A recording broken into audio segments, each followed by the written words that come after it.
Hello students, developmental biology में पिछले video में हमने प्लेसेंटा पढ़ा था। प्लेसेंटा पूरा हो गया था। इसके बाद हम अब पढ़ते हैं डेवलपमेंट ऑफ चिक, चूजे का परिवर्तन। तो चिक का डेवलपमेंट पढ़ने से पहले हमें स्ट्रक्चर ऑफ एग, इसका एग जो है इसका क्या स्ट्रक्चर होता है इसके बारे में पढ़ना पड़ेगा। तो मुर्गी के अंडे की संरचना क्या होती है। मुर्गी का अंडा पॉलीलेसिकल तथा टीलोलेसिकल प्रकार का होता है, मतलब इसमें पीतक बहुत मात्रा में पाया जाता है। इसमें पीतक की मात्रा बहुत अधिक पाई जाती है जो पीतक ध्रुव की तरफ एकत्रित रहती है। पीतक की मात्रा अधिक होने के कारण सक्रिय जीवद्रव एक छोटे से क्षेत्र तक ही सीमित हो जाता है, जिसे हम कहते हैं ब्लास्टोडिस्क। मुर्गी में निषेचन आंतरिक होता है और अंडवाहिनी के अग्रभाग इस्थमस में होता है। निषेचन के पश्चात निषेचित अंडे पर विभिन्न आवरण चढ़ाए जाते हैं। अब है ओवम। मुर्गी की अंड कोशिका लगभग 3 सेंटीमीटर व्यास की होती है। ये कोशिका बहुपीतकीय होती है। अंड कोशिका के एनिमल पोल की तरफ छोटे से सीमित क्षेत्र में सक्रिय जीवद्रव पाया जाता है, जिसे हम जर्मिनल डिस्क कहते हैं। इसमें एक युग्मनज केंद्रक या जर्मिनल वेसिकल पाया जाता है। अंड कोशिका के अधिकांश भाग में पीतक उपस्थित रहता है। पीतक 2 प्रकार का होता है, एक तो सफ़ेद और एक पीला। अंड कोशिका के मध्य में जर्निक बिंब के नीचे फ्लास्क की आकृति की सफ़ेद पीतक पाया जाता है, जिसे हम कहते हैं लेटिग्रा। इसके चारों तरफ पीले और सफ़ेद पीतक की एकांतर क्रम में व्यवस्थित संकेंद्रित परतें पाई जाती है। लेटिब्रा का सबसे भारी भाग जो जर्निक बिंब के ठीक नीचे उपस्थित होता है उसे हम न्यूक्लियस ऑफ पंडेर कहते हैं। संपूर्ण अंड कोशिका चारों तरफ से प्लाज्मा झिल्ली तथा पीतक झिल्ली द्वारा घिरी रहती है। इसमें पीतक झिल्ली जोना रेडिटा में रूपांतरित होती है तथा इसकी उत्पत्ति दोहरी होती है।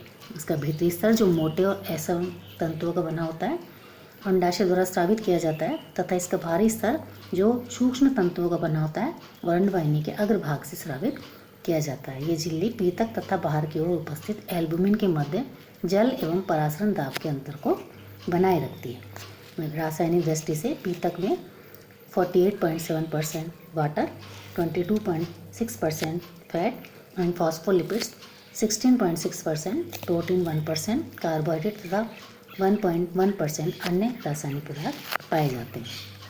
अब है एल्बुमिन।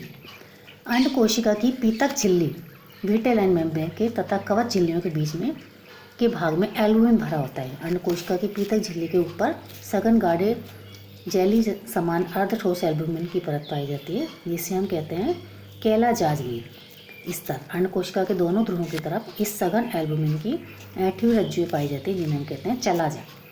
ये रज्जुएं अंड कोशिकाओं को एल्बुमिन के मध्य में बनाए रखती हैं। इन ऐंठवीं रज्जुओं का निर्माण अंडे के घूर्णन के कारण होता है। इस गाढ़े एल्बुमिन का स्रावन अंडवाहिनी के ग्रंथिल भाग मैग्नम द्वारा होता है।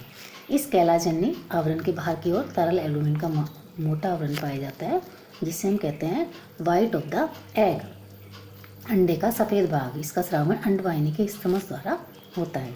रासायनिक दृष्टि से एल्बुमिन में 85% जल, 15% प्रोटीन ये पाए जाते हैं, जो कि विकसित हो रहे भ्रूण को पोषण उपलब्ध करवाते हैं। इसके लिए जल संचय करता है तथा भ्रूण की आंतरिक एवं रासायनिक चोटों से रक्षा करता है।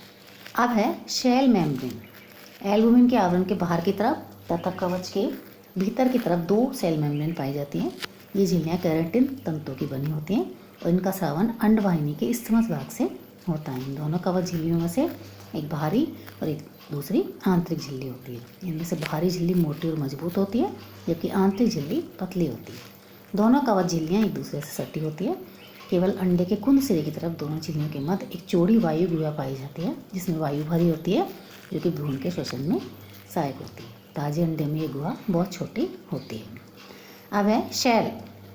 अंडे के बाहर की तरफ कठोर कवच जो पाया जाता है, जो कि सफ़ेद रंग का होता है। ये कैल्शियम कार्बोनेट का बना होता है। संपूर्ण कवच पर 0.04 से 0.05 mm व्यास के लगभग 7000 छिद्र पाए जाते हैं और इन छिद्रों में प्रोटीन पदार्थ भरा होता है तथा इन छिद्रों में ऑक्सीजन व कार्बन डाइऑक्साइड का मिश्रण भरा रहता है।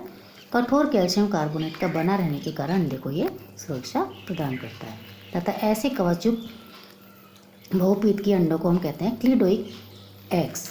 कवच का स्रावन गर्भाशय में उपस्थित कवच ग्रंथियाँ करती हैं। तो ये है एक अंडे की संरचना। ये जो है मुर्गी का अंडा है, इसमें ये चलाजा है, इधर नेको लेटिब्रा, इधर एयर स्पेस के लिए ये पाई जाती है। ये सारा जो है अंडे की संरचना। क्लिटोइक एग अपनी आवश्यकताओं की स्वयं पूर्ति करने में सक्षम होते हैं। इस तरह के अंडे एक तो रेप्टाइल्स, पक्षियों तथा अंडे देने वाली स्तनधारी प्राणियों में पाए जाते हैं। इन अंडों में अतिरिक्त भ्रूणीय झिल्लियों जैसे एमनियन कोरियन, पीतक कोष तथा एलेंटोइस पाई जाती है। ये झिल्लियाँ भ्रूणीय विकास के दौरान भ्रूणीय आवश्यकताओं की पूर्ति करती हैं। ये अंडे जमीन पर दिए जाते हैं तथा इनकी सुरक्षा के लिए इन पर कठोर कवच पाया जाता है। अब है अंडे में क्लीवेज किस प्रकार का होता है। मुर्गी का अंडा, क्योंकि इसमें पीतक बहुत मात्रा में होती है, इसलिए इनमें मीरोब्लास्टिक प्रकार का क्लीवेज पाया जाता है। इस प्रकार का क्लीवेज अंडे में केवल सक्रिय कोरक बिंब में जनिक बिंब तक ही सीमित रहता है। पीतक विदलन के समय अविभाजित ही रहता है और मीरोब्लास्टिक विदलन के कारण सक्रिय जीवद्रव अपूर्ण रूप से विभिन्न क्षेत्रों में विभेदित हो जाता है। ये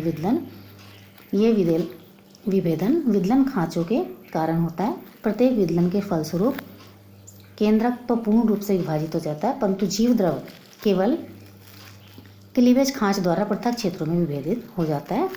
और यही नहीं, ये विदलन खांचे संपूर्ण जननिक बिंब के मध्य भाग तक सीमित रहती हैं। इस कारण जननिक बिंब के मध्य की कोशिकाएं परिधीय अविभाजित कोशिका द्रव से पृथक हो जाती है। इस परिधीय अविभाजित भाग को सीमांतीय क्षेत्र या मार्जिनल जोन कहते हैं।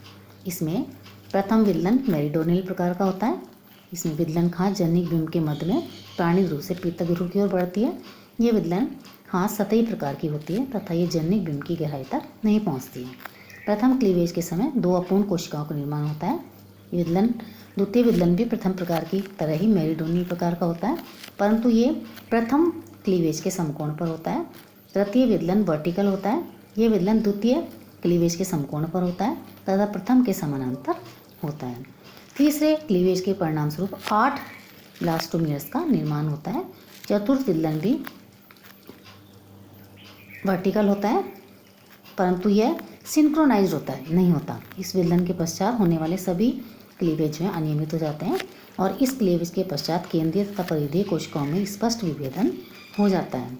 केंद्रीय कोशिकाएं कोरक बिंब के मध्य में स्थित होती हैं और इनकी निश्चित सीमाएं होती हैं। परिधीय कोशिकाएं केंद्रीय कोशिकाओं की परिधि पर स्थित होती हैं तथा इनकी सीमाएं अपूर्ण होती हैं। ये कोशिकाएं पेरिप्लास्ट तथा पीतक से सतत रहती हैं। क्लीवेज के परिणामस्वरूप जब भ्रूण 32 कोशीय अवस्था में आ जाता है तो अगला जो क्लीवेज होगा वो हॉरिजॉन्टल होगा। इस प्रकार के क्लीवेज से बहुस्तरीय ब्लास्टोडर्म का निर्माण हो जाता है। भ्रूण की इस अवस्था को हम कहते हैं मोरुला। धीरे धीरे केंद्रीय कोशिकाओं तथा पीतक के मध्य एक गुहा का निर्माण हो जाता है जिसको हम कहते हैं सब जर्मिनल कैविटी। यह कैविटी कोरक चर्म के नीचे उपस्थित पीतक से पृथक कर देती है। मार्जिनल सेल्स पीतक को ऊपर से ढके रखती है। कोरक चर्म की कोशिकाएं तो पूर्ण रूप से सीमायुक्त होती हैं जो विभाजित होकर कोरक चर्म को 4 या 5 स्तरीय बनाती हैं। केंद्रीय कोशिकाओं का निचला स्तर जो अपूर्ण सीमा वाली कोशिकाओं का बना होता है उसे हम सेंट्रल पेरिब्लास्ट कहते हैं। इसी तरह मार्जिनल सेल्स जो पीतक पर उपस्थित रहती हैं मार्जिनल पेरिब्लास्ट का निर्माण करती हैं। ये पेरिब्लास्ट पीतक के पाचन का कार्य करते हैं तथा विकसित हुए भ्रूण को पोषक पदार्थ प्रदान करते हैं। तो ये इनके चित्र हैं। ये इसमें क्लीवेज दिखाया गया है। फर्स्ट क्लीवेज, फिर इसमें 4 कोशिकाएं बनती हैं। इस तरह से इनमें विदलन होता जाता है और अंत में मोरुला स्टेज बन जाता है। कोरक चर्म के मध्य भाग में जो अधोजनिक गुहा के ऊपर की ओर स्थित होती हैं एम्ब्रियोनिक सेल्स पाई जाती हैं। ये कोशिकाएं आगे चलकर भ्रूण के निर्माण में भाग लेते हैं। अब इस क्षेत्र की कोशिकाओं में पृथक्करण हो जाता है। छोटे आकार की और कम पीतक वाली ब्लास्टोमियर सतही स्तर एपीब्लास्ट का निर्माण करते हैं और बड़े आकार की पीतक कोरक खंड जो कि अधोजनिक गुहा में स्थित होती है ये मिलकर हाइपोब्लास्ट स्तर का निर्माण करती हैं। एपीब्लास्ट व हाइपोब्लास्ट के मध्य की गुहा अब ब्लास्टोसील कहलाती है। इनमें से एपीब्लास्ट एक्टोडर्म के समान तथा हाइपोब्लास्ट एंडोडर्म के समान होती है। यह क्रिया डीलैमिनेशन कहलाती है। इस प्रकार क्लीवेज के पश्चात जननिक बिंब एक बिंब रूपी कोरक या ब्लास्टुला में परिवर्तित हो जाता है जिसे हम डिस्कोब्लास्टुला भी कहते हैं। तो ये है मुर्गी के अंडे की संरचना और उसमें पाए जाने वाला क्लीवेज। अब अगली जो है अपन दूसरे वीडियो में अगले वाले वीडियो में पढ़ेंगे कि आगे जो है इसमें क्लीवेज के बाद क्या होता है। Thank you.